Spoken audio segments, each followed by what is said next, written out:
5 mistakes to avoid when it comes to growing the Canary Island palm, Phoenix Canariensis. And these are important to know because between 85 and 90% of all Phoenix palms that are grown in the UK do not survive until the spring because the winter will kill them off. One of the biggest problems is going to be spear pull. It sounds weird when you say it, but I wrote it so you can see it. And the thing is, supermarkets love this because they get to sell you another one the following spring.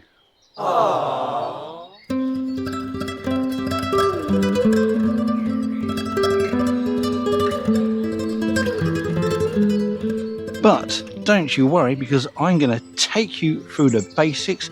I'm going to explain to you what goes wrong. I even did this for you. I went out and purchased my own Phoenix palm from Tesco's. Other supermarkets are available. So we're going to step by step plant this up at the end of the 5 mistakes. So first of all, the first mistake. And you already know what it is, Michael. No!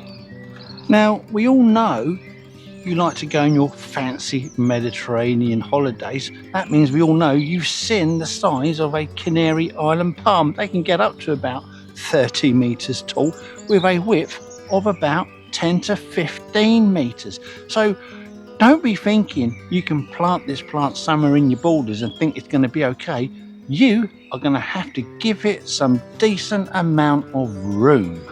So you are going to need to provide adequate space that can accommodate a tree that can grow to that kind of size. The trouble is, I can't plant it here for 2 reasons. The first is that this part of the garden is prone to waterlogging, and your Canary Island palm will want a free draining soil. The last thing it wants over the winter period is freezing temperatures and soaking wet roots. That is an absolute recipe for disaster, and one of the reasons why your plant won't survive the winter. So we're going to plant it somewhere else. Let me show you. We are going to plant it in the front garden, which is raised a couple of feet. Let me show you, as this will ensure excellent drainage over the winter. However, planting any plant in your lawn has its own problem to deal with, and that is to do with the root mat of your lawn. Now, if it rains, it's only going to rain an inch or 2 at any one time. That rain will be absorbed into the topsoil, and the root mat of your lawn will take that out, no problems at all. It's not really going to go any further unless you have an absolute downpour. That means that any plants, shrubs, trees with a bigger root system that is further down won't receive the water. It won't be able to compete with the lawn. So when you plant any plant in your lawn, you need to cut an area around the plant so that the water will get into the soil and get to the roots of that particular plant you're trying to grow. If I haven't made it clear, don't worry, because I'm going to be digging that out and showing you exactly later on at the end of the video. Hooray! Now, mistake number 2, and it's something you may not have considered, and it's to do with the planting time. Now, you can't just buy a Phoenix palm at any time of year and plant it. Again, you are increasing the risk of this plant not surviving the winter.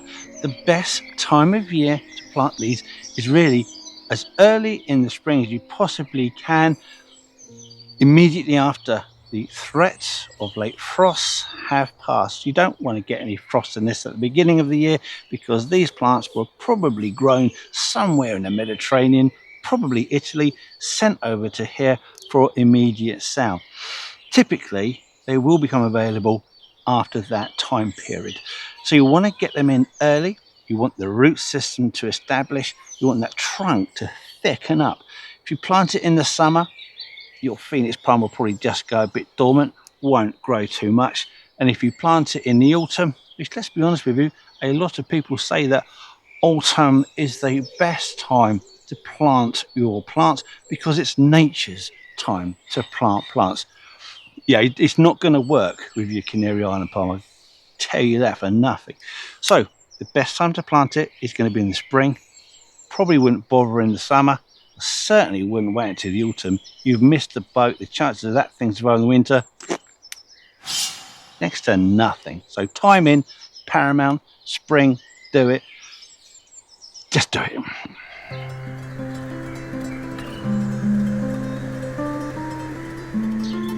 Mistake number 3 is to not consider the environment that this plant has evolved to grow in, and then not try and replicate that in your garden. You just can't plant it anywhere.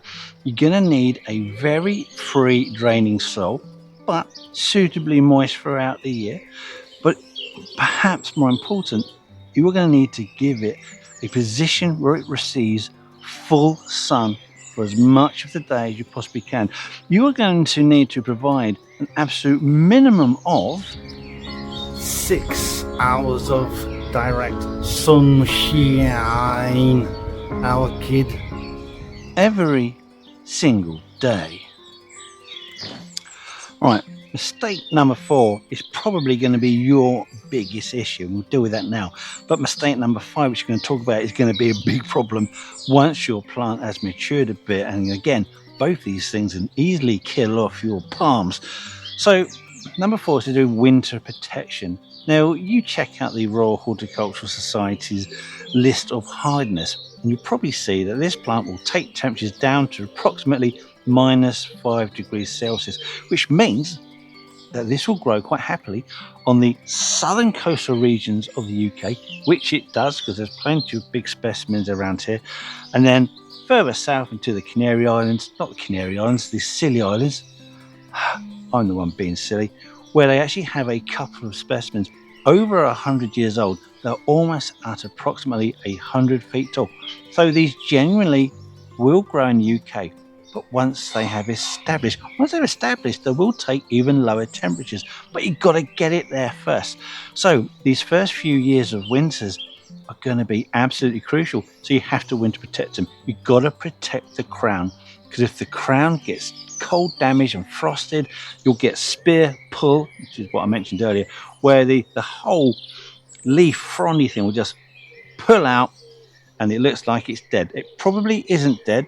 They will often regrow from that, but we want to avoid that in the first place. So you've got to make sure that once winter temperatures start to drop below about 7 degrees Celsius, you can see it steadily getting colder, tie up your fronds, then wrap them up in 2 to 3 layers of horticultural fleece. If you're worried and temperatures look to set to get even colder, then you can always put more fleece on it. It's really the only thing you can do. You could possibly put down a thick dry mulch around the root system, because that will protect the surface roots from ground penetrating frost. But this winter protection is absolutely key, and for young plants it's the most important thing that you can do to increase their what's the opposite of risk? Reduce the risk of surviving that winter and getting growing again in the spring. So this one is vital. You get this one wrong, and like I say, you probably lose your plant. Get it right, and then you really massively increase the chances of this plant surviving in the next few years. Because believe me, once that crown is thick enough, they'll take much colder temperatures.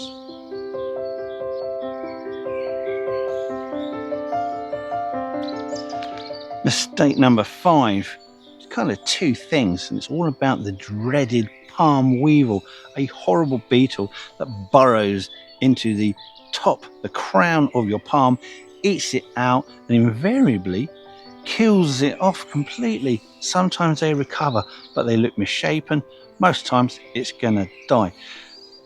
You need to keep an eye out for this monster. We don't get it here in the UK, but you certainly get it in the Americas, Canary Islands, and in Europe.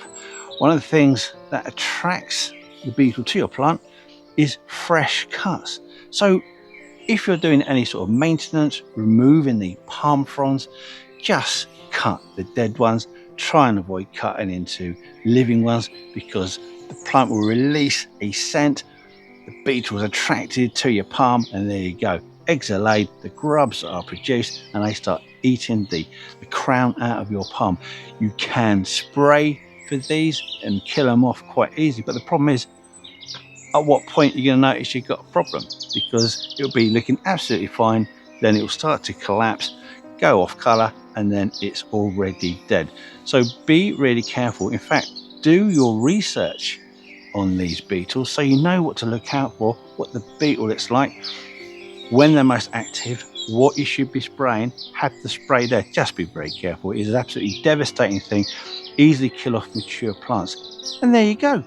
That's all I have to say about the 5 mistakes. But don't go, because now you're going to have to watch me go through planting one up, and hopefully it'll give you some more ideas of how to look after these plants and get them past those first 2 crucial winters.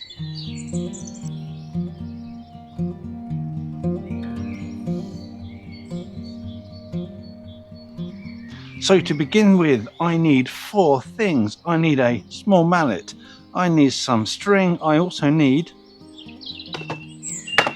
1 edging iron, dirty, and an old stake. I'll show you what I'm going to do with these first. Where do you want it? There? So not there. There? Perfect. Ah.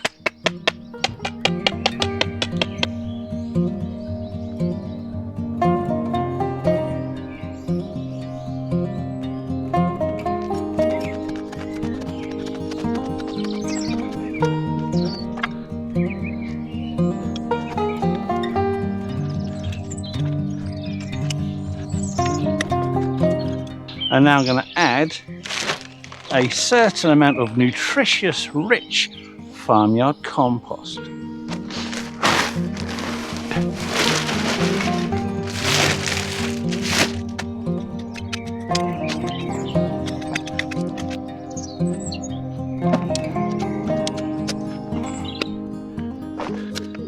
So we have our palm.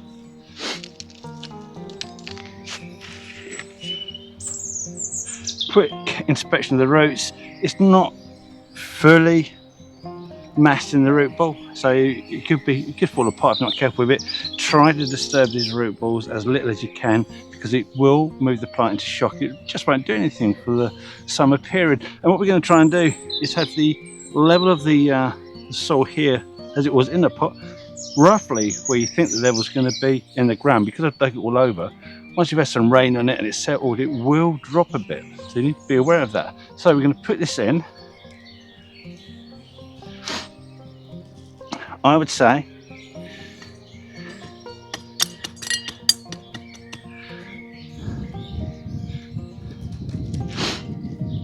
about there. And also just check, make sure it is central to the circle that you've done.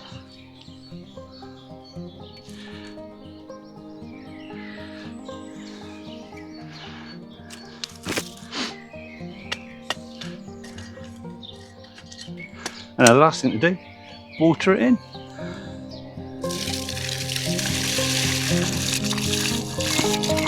Hooray!